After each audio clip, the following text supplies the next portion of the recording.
It is my pleasure to welcome each of you to this lecture in the series of the sesquicentennial celebration that we're having here. And it's particularly my pleasure to do it as Interim Director of the Alabama Cooperative Extension System, because that will be a part of the discussion, or the major part of the discussion we'll have here this afternoon. It's good to see each of you. I see a lot of familiar faces. There's quite a bit of history of extension in the crowd here this afternoon, so it's good to see all of that. Of course, we all know that cooperative extension is an integral part of Auburn University. I think all of you that know anything about extension knows that. And that's already been brought out by several of the previous speakers in this series of lectures that we're having. Dr. Wayne Flint talked about that in his earlier lecture on Land Grant College Comes to Auburn. He talked about the Morrell Act, the Hatch Act, and Smith-Lever, not in detail, but he did bring that all into the land grant issue that he talked about.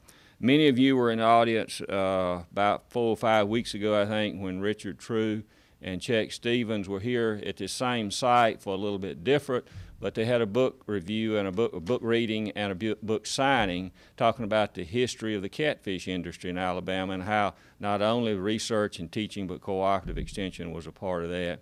And of course, our two speakers from yesterday afternoon, Mr. Stevenson and Dr. Yeager, talked about the land grant system and how cooperative extension is a part of that. And it's the three legs that we will fill in some with that this afternoon. So it's my pleasure to introduce this topic. Before we do that, I do want to do a couple of logistics. First, Carol checked, and we do have refreshments for reception after. It's over here in this area. We'll just move that way when we're finished here. Invite all of you to stay for those and participate and visit with our speaker or each other as you choose to do so. This is being recorded, and particularly when I think we get to the question and answer session here in a minute, if you come to the mic over here on the side, we'd like to get those recorded also so that we will have a record of it in doing that. I would like to thank Carol Whiteley, who is our co-leader of the Extension Communications Unit, and all the people on her staff for putting this together. Carol is the one that did most of the legwork in getting it all together. And my special thanks to Dwayne Cox, who I'll present in just a moment, who will be our lecturer this afternoon.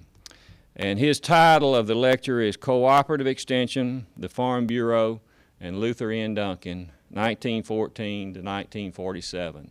That's a period that has a lot of interest in our history here at Auburn University in cooperative extension at that time. Dwayne is a special friend to extension. I see him that way because he has a strong interest in it. He's a Kentuckian by birth, and early in his career he came here in 1986 and currently is serving as head of the Special Collection and Archives here in the library. And many of you already know this, but there is a very strong collection of materials and documents related to the history of rural Alabama agriculture, which will include cooperative extension. And a lot of the photographs in particular, as well as the other writings, but a lot of the photographs are from cooperative extension through the years in doing that. So it's my special privilege to present him. On a personal note, many of you may not know, but we do show up sometimes and frequent some of the same lunch spots around campus here, and particularly we bump into each other at Taco Bell every now and then, I think because it's convenient more than anything else to campus here in doing that. So it is my special privilege to present Dwayne Cox for our lecture this afternoon, and we will look forward to hearing his comments, and then there will be an opportunity for questions and thoughts and comments from the audience as we finish later this afternoon.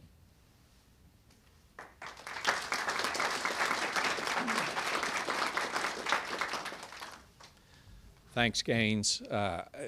I'm particularly pleased to be able to deliver this lecture for a couple of reasons. One, since I came here 20 years ago, no unit, no group of people on campus have been nicer to me than the people in Extension. And I have found that the cooperative in that name means what it says.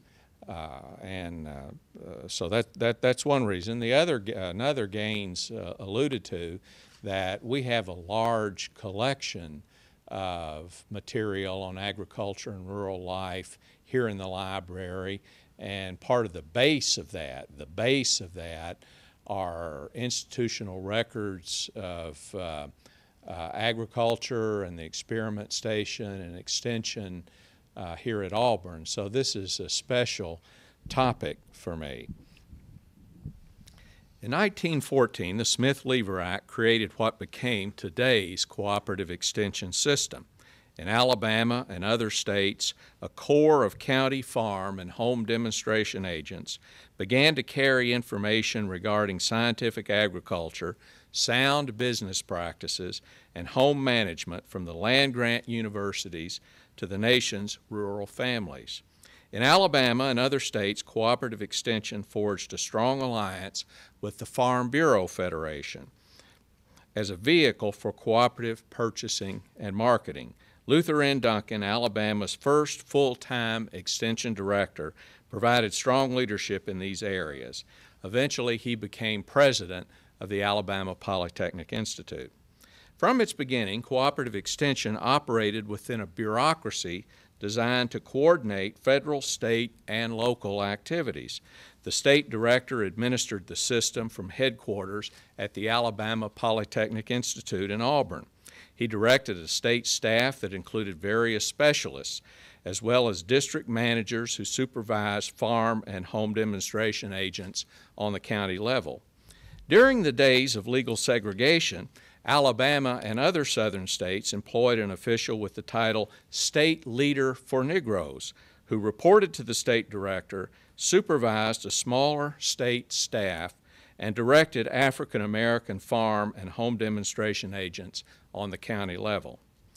The ideal farm and home demonstration agents of this early period identified with their professional skills as much as their locality. In fact, agents were not allowed to serve in their home counties. Whether they worked on the state or local level, they increasingly held professional degrees in agriculture, in many cases specializing within that field. Agents also possessed hands-on experience outside the classroom, which was considered comparable to a medical internship or service as a law clerk. They needed organizational skills and political acumen to succeed.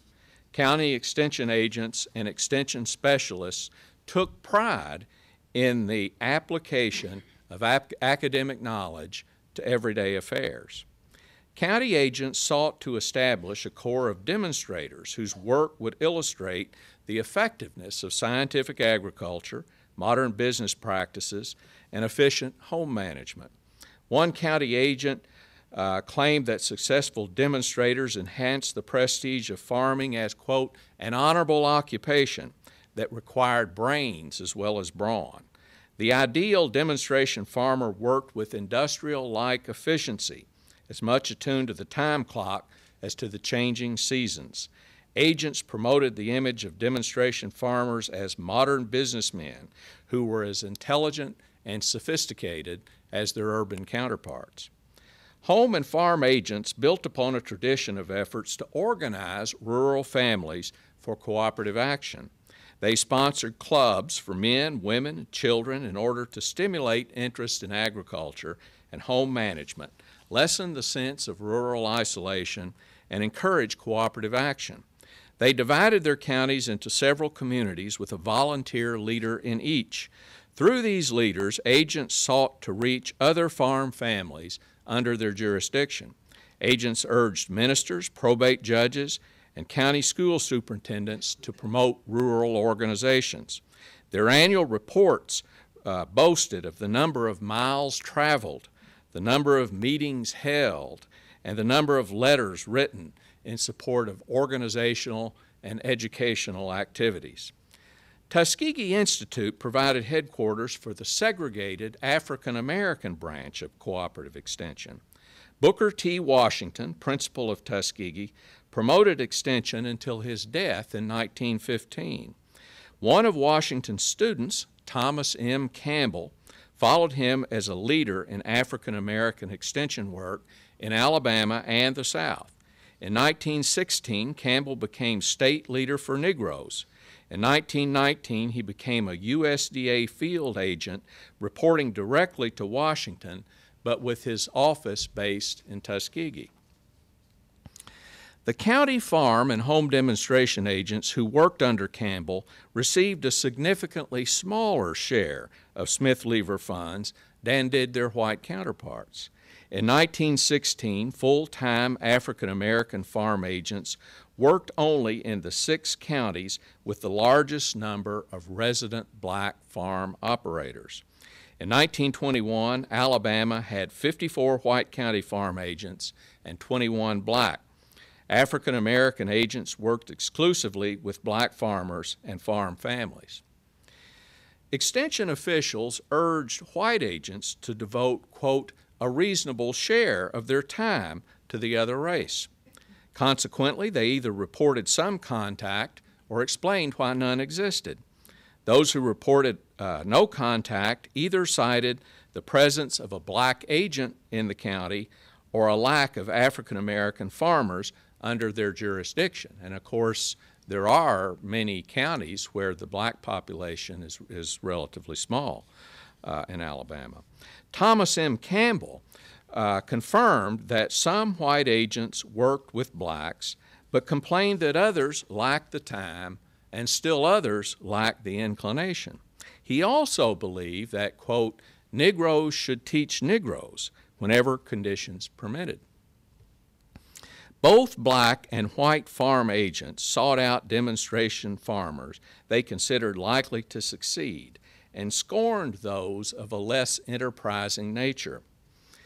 In a 1920 pamphlet entitled The Saturday Service League, Thomas M. Campbell, this is the leader of the black agents, Thomas M. Campbell advised what he called, quote, the ignorant class of African American farmers to stop, quote, loafing on Saturday, although the author knew that many considered his advice, quote, a scheme apparently designed to make Negroes do more work for white people.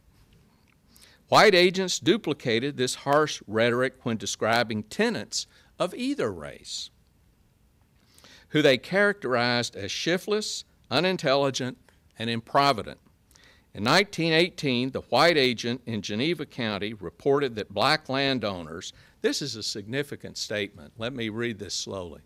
In 1918, the white agent in Geneva County reported that black landowners were more responsive to his advice than whites, quote, of the less intelligent class.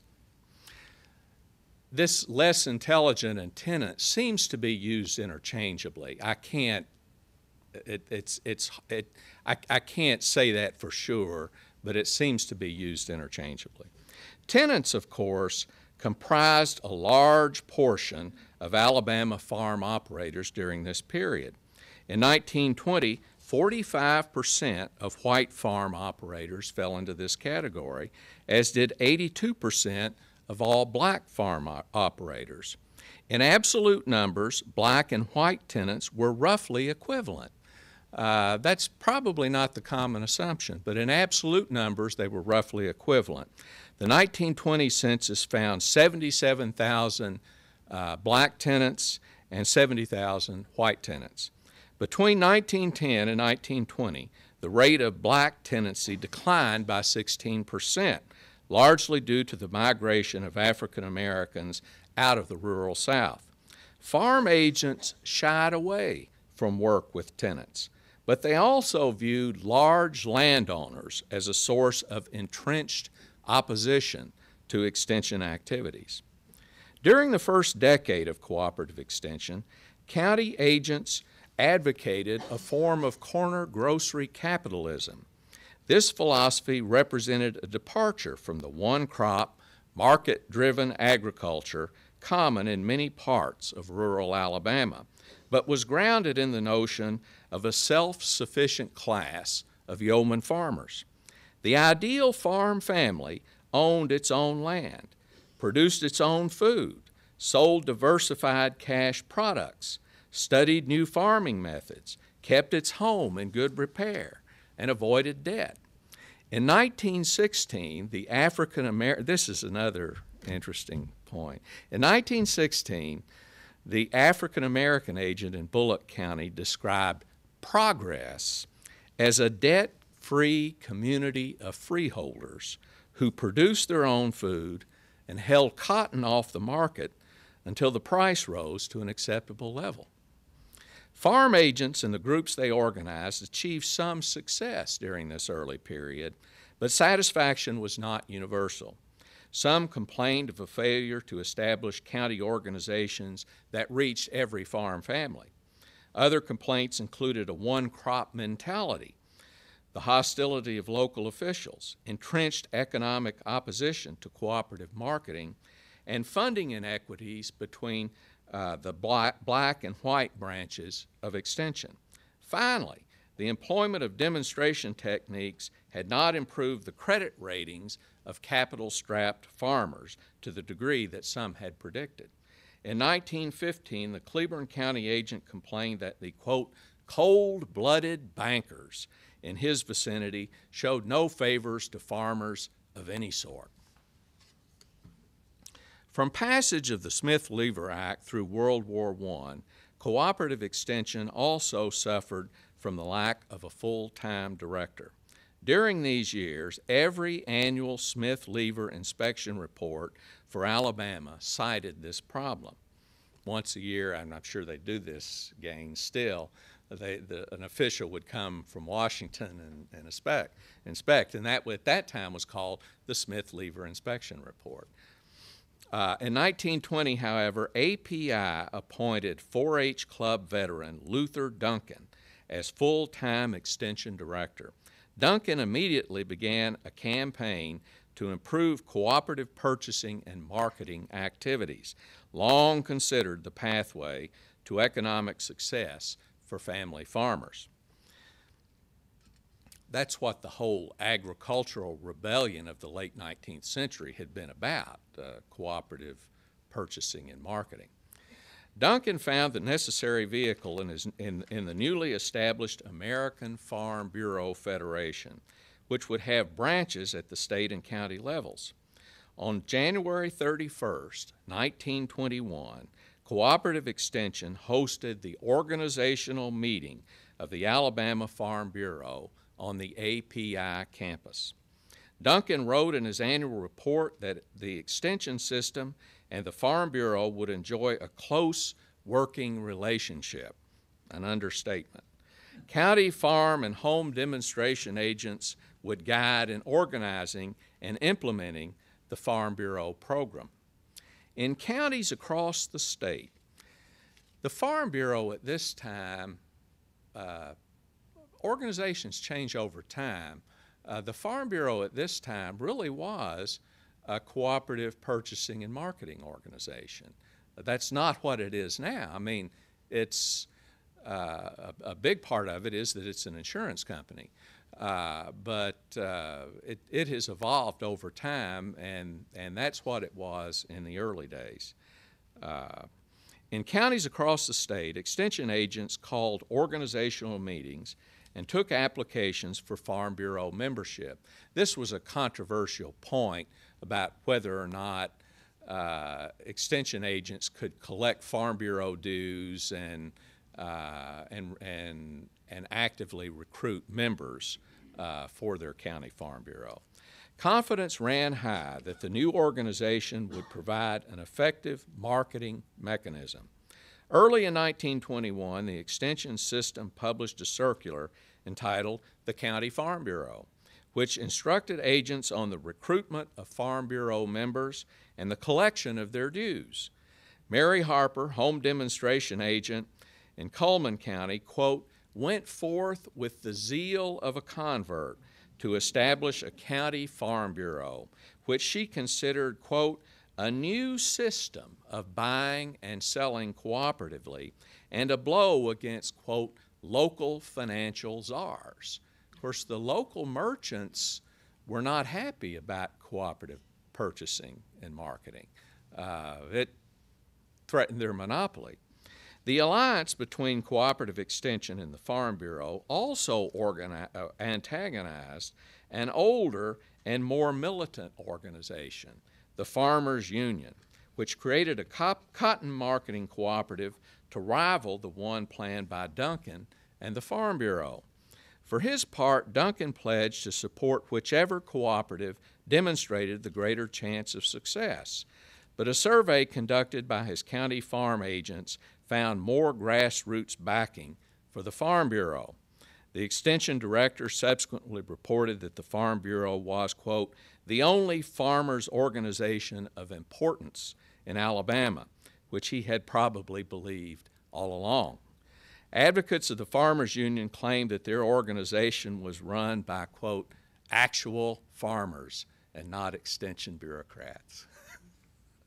In 1923, Duncan engineered the election of E.A. ONeill, his hand-picked candidate, to head the Alabama Farm Bureau. Of course, E.A. ONeill was later president of the American Farm Bureau Federation during the 30s and helped guide a lot of the New Deal farm legislation through Congress. Farm agents played no small role in turning out the vote for ONeill. And some people said that they played too large a role in turning out the vote for ONeill. With ONeill's election, Cooperative Extension and the Farm Bureau solidified what became a long-standing political alliance.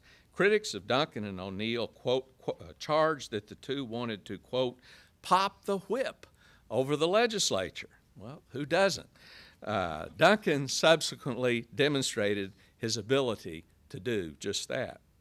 Such an opportunity presented itself in May 1931 when the Alabama Merchants Association sponsored a bill that would have prohibited extension agents from aiding cooperatives that purchased from farmers in cooperation with private businesses. Passage would prevent extension agents from supporting Farm Bureau marketing cooperatives. Private merchants preferred to purchase directly from farmers rather than through a marketing cooperative that exerted collective influence over prices. Well, of course they did. On May 14, 1931, the Alabama Senate held a public hearing on the bill. The crowd soon overflowed the Senate chamber and moved to the Montgomery Municipal Auditorium. By the time Duncan rose to speak, the hearings had moved to Crampton Bowl, where an audience of 6,000 had gathered. The crowd, swollen through publicity distributed by Cooperative Extension and the Farm Bureau, overwhelmingly opposed the pending legislation. They shouted down proponents with chants of, "Kill the bill." In his remarks, Duncan pointed out that the original charge of Cooperative Extension included advising farm organizations. Federal legislation subsequently expanded that role. He described the proposed statute as a transparent effort by private businessmen to break the power of the Farm Bureau marketing cooperatives, which again, of course, it was. The bill failed. Shortly after this episode, the president of the Alabama Polytechnic Institute resigned in the wake of a financial crisis created by the economic depression sweeping Alabama and the nation. Many urged the appointment of Duncan as the interim president, which would have given him an inside track to the permanent job. They cited his financial acumen, knowledge of the state, and political skills as qualifications. Others opposed his appointment.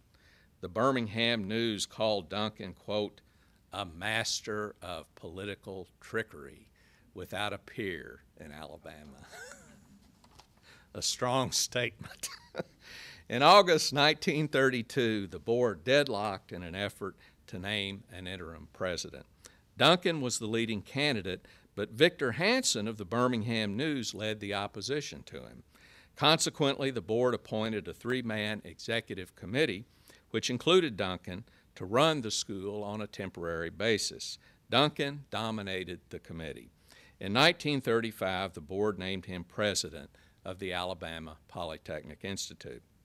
Duncan faced numerous problems as president, including a long-standing political and financial rivalry with the University of Alabama. Our speaker tomorrow will say more about this, but this political and financial rivalry predates the football rivalry. Of course, Auburn and Alabama weren't playing football, intercollegiate football at this time, against each other. This surfaced during the mid-1930s over the Teacher Training Equalization Fund. With the support of Governor Bibb Graves, Duncan worked for a share of the fund equivalent to that of Tuscaloosa. Harry Ayres was one of Duncan's, I don't know that he disliked him personally, but the two disliked each other politically and on a professional level. Harry Ayres of the Anniston Star, a supporter of the University of Alabama, charged that the Auburn president belonged to Bibb Graves' pieting machine. One of Duncan's media allies responded that if the Anniston editor had it his way, Auburn would soon become, quote, the dangling tail of a Tuscaloosa kite. Behind the scenes, Duncan encouraged cooperation between Auburn and Alabama, but serious obstacles stood in his way. During the mid-1940s, the University of Alabama reported to the legislature that, quote, the illogic inherent in the evolution of a democratic government had scattered the state's resources for higher education to Auburn and other secondary institutions, when these funds should have been concentrated at the capstone. The haughty tone drew a sharp response from Duncan, who described the University of Alabama's position as vicious and deceptive. Actually, he said it was akin to the doctrine of Hitler, and that it would consume us if we didn't stop it. In February 1947, shortly before his death, President Duncan faced the last political challenge of his life. Appropriately enough, it concerned cooperative extension, and Joe and Gene mentioned this yesterday. With Governor Big Jim Folsom presiding over the board meeting, API trustee Gould Beach, a Folsom appointee, leveled several charges against cooperative extension, including a critique of its political alliance with the Alabama Farm Bureau Federation. Not surprisingly, Extension had supported Folsom's opponent in the past gubernatorial election. Eventually, the board passed a resolution commending Extension Director P.O. Davis, but condemning political activities. Duncan's successor, President Ralph Brown Draughon, banned any official university participation in political campaigns. Alabama's first farm and home demonstration agents belonged to what one historian called a, quote, new middle class of college-trained professionals. In a sense, they thought of themselves as missionaries to Alabama's rural folk. During the early years of Extension, agents promoted the family farm as a form of corner grocery capitalism. Ironically, as American agriculture became more capital-intensive, larger commercial operations increasingly replaced family farms. In the wake of higher production costs and unpredictable prices, Extension leaders promoted cooperative purchasing and marketing through the Farm Bureau as partial solutions to these and other problems. In working toward this end, Extension Director Luther Duncan acquired political skills that served him well as president of Auburn. During the 20th century, American universities have increasingly defined their missions as threefold: instruction, research, and outreach. At Auburn and other land-grant universities, cooperative extension led the way in the latter. No building on campus is more aptly named than Duncan Hall. Thanks.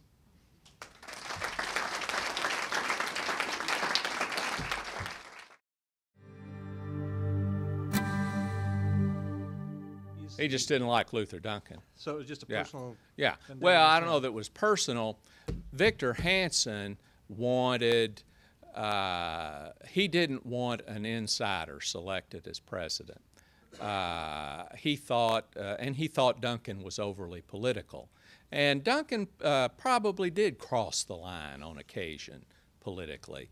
I hear people laughing. It's maybe because it's an understatement, but he wanted Auburn to recruit a nationally known, big-name academic to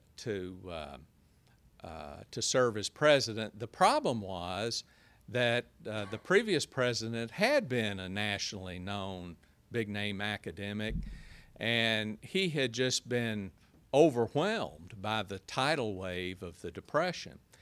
And Duncan, because I'm talking about Knapp.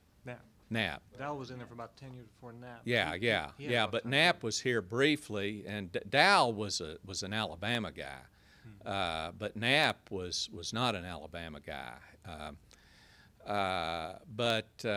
And he did have a national reputation as an educator. But Duncan, because of his knowledge of politics at the state and at the federal level, was able to deal with the Depression in a better way than his predecessor had been. But I didn't mean to imply that. I mean, there was a big internal debate about whether or not Duncan should be president. Yes. Any other? Yes, sir.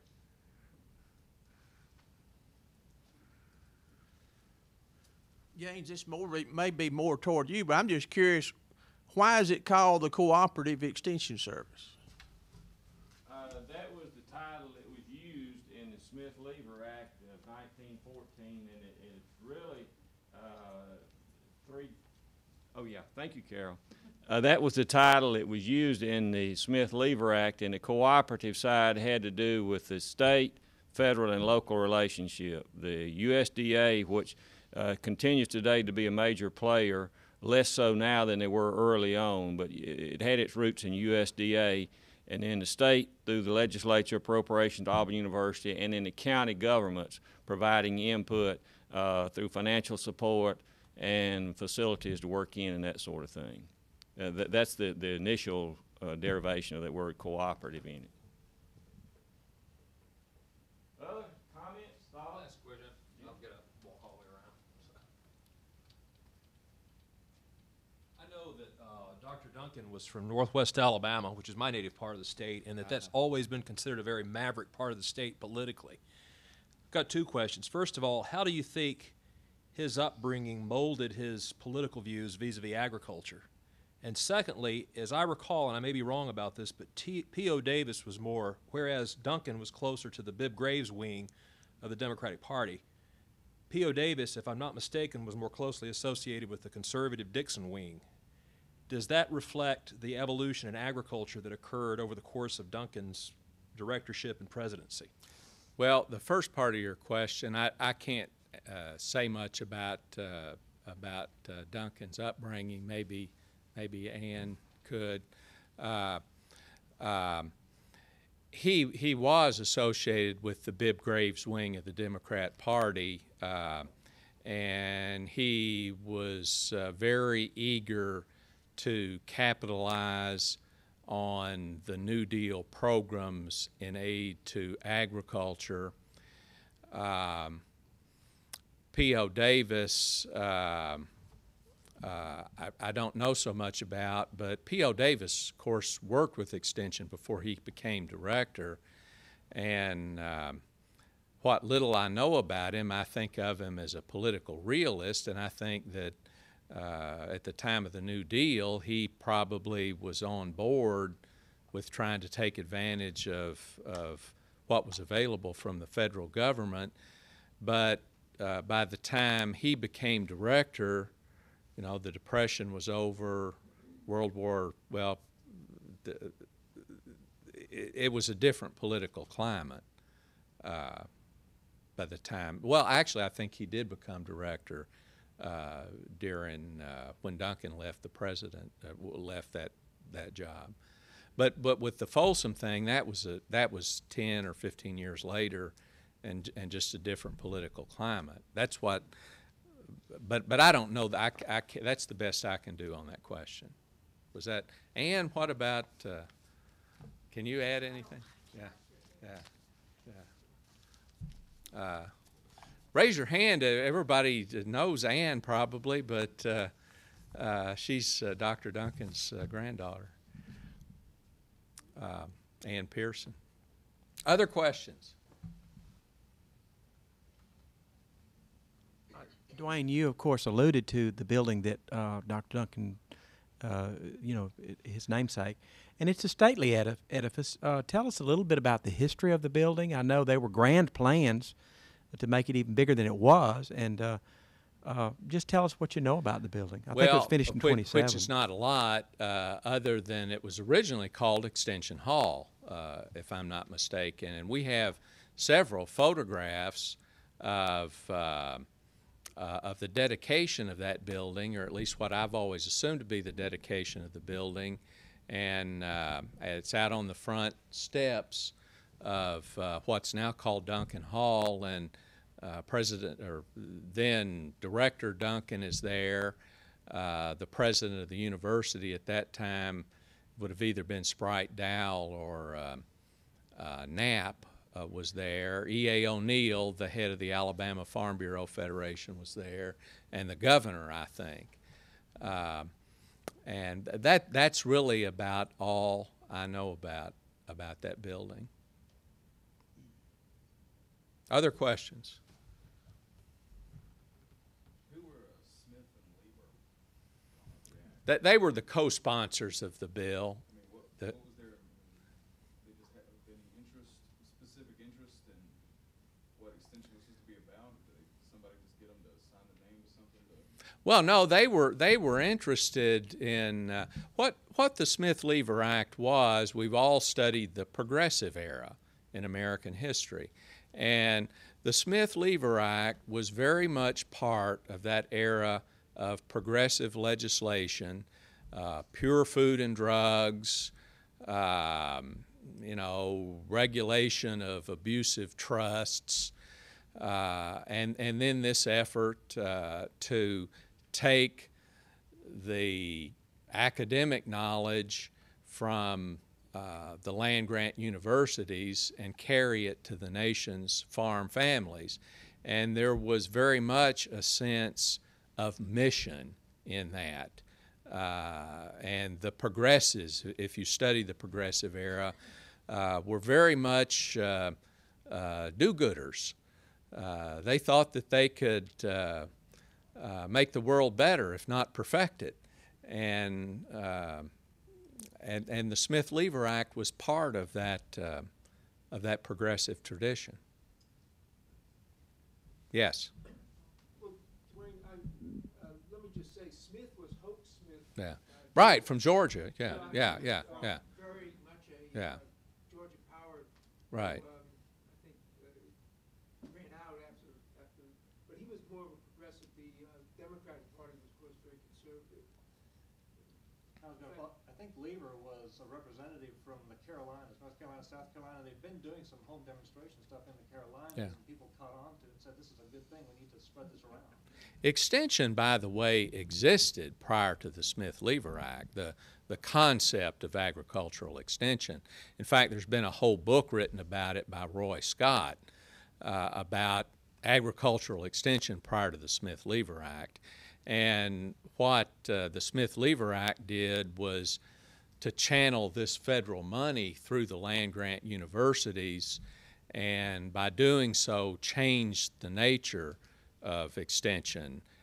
Prior to this time, all sorts of seed companies had extension agents, and maybe still do. Railroads had agricultural extension agents. Other questions? Thank you again. Let's give Dr. Cox.